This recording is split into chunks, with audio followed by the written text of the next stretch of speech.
This is where I put all the programs together and where I record the clips to go in between all of the interviews we do and the bits of music, etc., etc. So I'm just going to start by doing some of those now.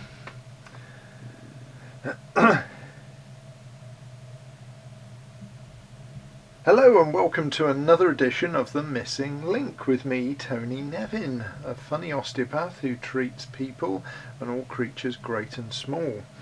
Now the missing link is called the missing link because people and animals get exactly the same sorts of problems, certainly physically, and the link, certainly with this program, is osteopathy, and so hence I am the missing link. Now today's show, we've got a return of Mike Roberts, the Southwest Champion powerlifter. We've got Hannah Ashton with her latest edition of the Animal Therapy magazine and what's coming up in that.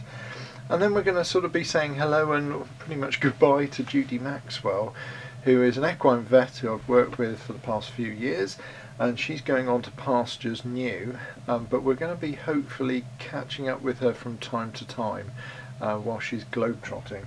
So we've got all of these things, we've got some fantastic music as usual, and we've got our About Osteopathy bit and a little question and answer segment. So stick around, put your feet up and make a nice cup of tea or coffee or whatever your poison is, and listen to an hour of The Missing Link.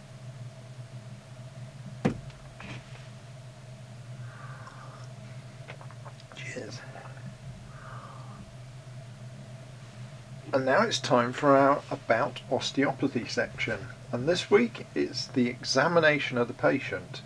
Now if you've missed any of my previous programs, we have covered the case history and observation of the patient, and those are both available on the Listen Again service on programs 7 and 8 respectively. But today we're going to look at examining the patient, so examining both people and animals, and this is so each section of a consult is equally important, and that's why I'm breaking it down into these components. But after the case history and observation, we really need to do the physical examination of the patient. And whether it is a person or an animal, we do need a structured approach to this, so that we don't forget anything, and also if an owner or a handler or a patient is distracting us, we're not likely to miss anything that could be relevant or important. So we always work through methodically, and it will depend whether the person has, if it is a person, if they have a problem sort of in their neck, we will probably start at the other end of their body so that they get used to us examining them, feeling, which is called palpation in medicine, and that is literally feeling for the quality of the tissues and everything about them. Somebody's not going to want you to go straight to the problem. They're going to really be much more relaxed if you start somewhere further away. So generally speaking, whichever, if the problem is at one end of the body or the other, we'll start at the opposite end. If it's in the middle, then we'll start at whichever end seems appropriate. And with animals it's the same. You don't go straight to the area that has been flagged up as either painful or looks like it is the problem. You want to gain the animal's trust, so you don't want to go in and the first contact you have is creating pain, because that's not going to set up a relaxing professional relationship between the two of you. So with humans we can explain all this verbally and hopefully coherently. With animals we've got to convey all these same messages pretty much using our hands and our body language, as well as the tone of our voice, so that everything is aimed at calming the patient down. So if we're looking at a human, when we're examining them, we're going to be wanting to note the colour and texture of their skin, and by that I mean, is there any discoloration to the natural colour of that person? Is there any swelling, any heat, any sweating, excessive dryness, any abrasions to the skin or skin conditions such as sort of eczema or psoriasis, and really just sort of the quality of those tissues. Are they sort of firm, or are they boggy and doughy, which would sort of possibly denote that there's a lot of sort of fluid under the skin, things like that. All the time we've got our hands on, we'll be noting what the patient is giving us feedback via their voice, but also their body language. Are they fidgeting? Are they uncomfortable?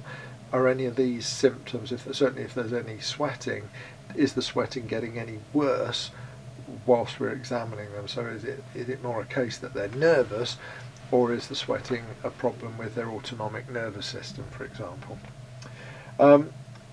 We very often ask the patients to move. I covered that in the observation bit, where we'll ask them to do particular manoeuvres, but now we're actually hands-on and examining them. What we'd like to do now is put their body through particular movements, so that we can test the range of movement of both individual joints and sets of joints. And this is important because we want to not just know can they move, but if we're moving a joint for them, or sort of an entire limb, how does that feel? Is it comfortable, or are they able to do it but it is not very pleasant at all? And also with the range of movement, we don't want to see if we can force a joint to go as far as possible. We want to know what the patient is comfortable with. And then, as I say, any heat, swelling, discoloration, or change in shape of the joints. Now this could be that there's soft tissue swelling around a joint. It could be that the joint is actually dislocated, or what's called subluxed, where it's not quite the two parts of the joint, or the multiples of the joint, are not articulating in the way they should. Or it could be a full-blown dislocation, or you might have a fracture at the site of a joint. So there could be any number of things, and this is why we need to be particularly careful in examining. And we also need to bear in mind that very often people forget to tell us things during the case history. They won't think it's relevant. A lot of people have very, very fixed ideas as to what it is we need to know, and therefore they are going to give us information based on what they think we need to know. And so quite often you have another part of the body where there is a very real problem and they haven't told us about it. So we do need to keep our wits about us and not just go wading in and think, oh, well, they've got a low back problem so I can swing their shoulders around because that will be fine. Because very often it isn't. So we look at all of those things, and we're always asking the patient, you must tell me if this hurts. You must tell me if it just doesn't feel right, if it doesn't feel comfortable. Because again, we get people in from all walks of life, and some people think it's okay for things to hurt because that's why they're there, and if it doesn't hurt it won't get better. Some people think it's not manly if they go, ow, ow, that's really hurting. And then you've got other people who wince at the slightest thing, or they anticipate that something is going to be uncomfortable. So we've got all of those aspects. And then once we've done those sort of what we call passive tests, where we are moving the joints around, we may then actually ask the patient to do some other things, like I want you to stand on one leg if you can and close your eyes. And there we're testing their balance, their sense of balance, without any visual cues to sort of help them to keep balance. And if we're getting them to balance on one foot, we obviously want them to do the same on the other foot. We may well ask them to stand, and then we might gently push them from one side to another and from front to back. And here we're testing their ability to resist gentle movements that would push them sort of off centre. And then after that we'll probably look at the reflexes to make sure that their sort of central and peripheral nervous systems are functioning appropriately. The central nervous system is the brain and spinal cord, and the peripheral nervous system is everything that comes off that and then supplies the other parts of the body. And what we need to do is obviously ascertain that all of those are functioning as they should, because if they're not, then we're probably looking at referring that patient on to see their doctor and then on to see a neurologist. Now with animals, We're doing the same things, but you can clearly see there are going to be some differences. We can ask them if they feel pain and this, that and the other, and some of them may well give us very clear indications that they don't like something being handled or manipulated. But we have to be much more in tune with the body language and the subtle expressions that animals will give. Cats might twitch their tail, they may just make the slightest growl. If you hear a cat growl, it's not a pleasant sound. Dogs will often squeak or yelp at the slightest thing. Things like greyhounds and German shepherds, you sometimes only need to speak to them in the consult room and they will scream, and you think, oh great, this is going to be so much fun when we try and place our hands on you. And then you've got other dogs that will just look straight into your eyes and they won't give you any feedback, and they can have some horrendous injuries. When it comes to wildlife that's being handled while still awake, the feedback is often even less than that. The consequences of getting things wrong can be catastrophic, so it is imperative that I pay great attention to what it is I'm actually doing.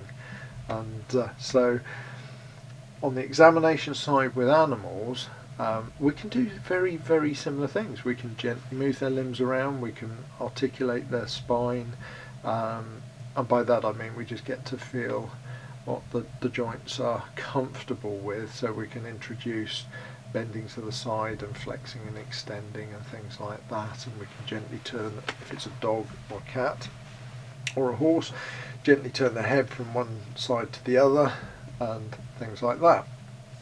Now for testing their balance, well, we get the animal to stand and then we can gently push it, push the shoulder, push the back end, and just see if they're able to resist the movement. And then we can do walking tests, where we very often with horses and dogs, you get the owner to walk them along, and if they've got a tail, you gently take the tail and you pull it to one side as they're walking, and if they cannot maintain their balance, then you really want the vet to sort of do some further neurological tests. If it's a dog or a cat or small wild animal, such as like hedgehogs, things like that, you can stand them on a consult table, and you can also turn their foot so that the knuckle is, so the pad is facing upwards, and then you want to see if when you let go they place the foot back down. So if it's knuckling, and then they place it flat down on the floor or the table. And if they can't do that, or if they stand there and they seem completely unaware that their foot is not in the right position, again you want to refer them back to the vet for further tests. So on the examination side, when we are feeling, we are not prodding and poking and looking for a reaction. That is very different to how most doctors and vets will examine us. They will be prodding, looking for pain. What we look for are patterns of both tension, but also sort of patterns of movement through the body. So what the body really prefers and how that individual is functioning as a whole. Hopefully that makes sense. When we get some of the video clips up on our YouTube channel at Zoost, you'll actually be able to see more of this, and then once the Dr. Zoolittle series gets made and broadcast, you'll be able to see an awful lot more of this. So hopefully that covers examination to a fairly in-depth degree, and we will cover some of the treatment approaches in the next programme.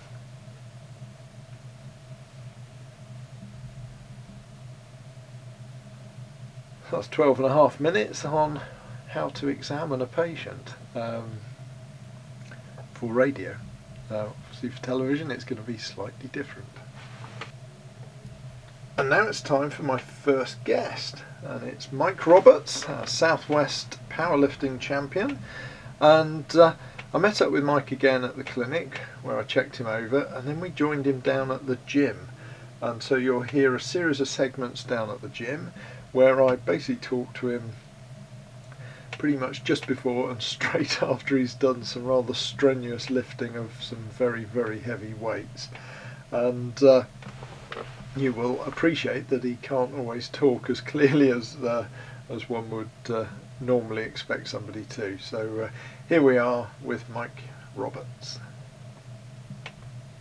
And my next guest is Hannah Ashton, and we met Hannah about 3 months ago when she was talking to me about what it was like setting up the Animal Therapy magazine. Well, I'm pleased to say we've got her back again, and she's going to be talking about the latest edition. And so here's Hannah and myself chatting through Animal Therapy magazine. My final guest for today is Judy Maxwell. Judy's an equine vet, and we met up when she told me she's basically landed a sort of a dream job, and we had a little sort of natter about what it's going to mean for her. And then I discovered the main reason why she's giving up sort of equine practice as a sort of a veterinary surgeon, although the work she's going to be doing is hopefully going to prevent an awful lot of horses from getting quite serious problems. So here we are meeting up and having a chat about horses and changes in career. Yet again, another show is over. Thank you so much for listening.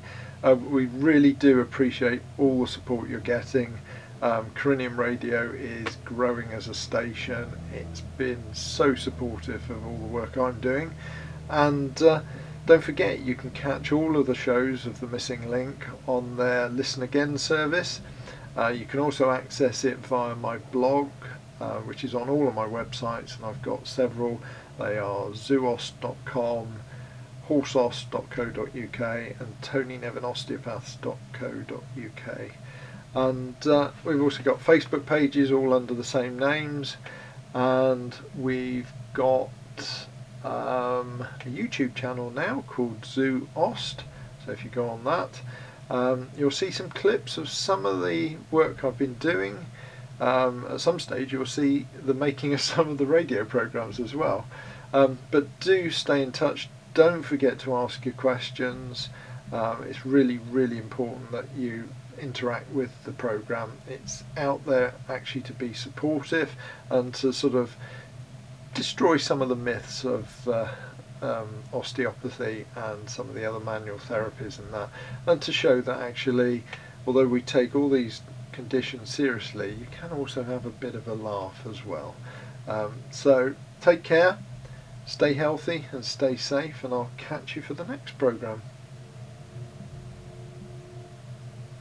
Sort the music out. Now that I know what people are saying, I can do that. My little playlist. I do one of these for each show, just so that we know what we're going to be doing. Turn the mic off, and we'll adjourn, and then come back and we'll sort all this out. Cheers.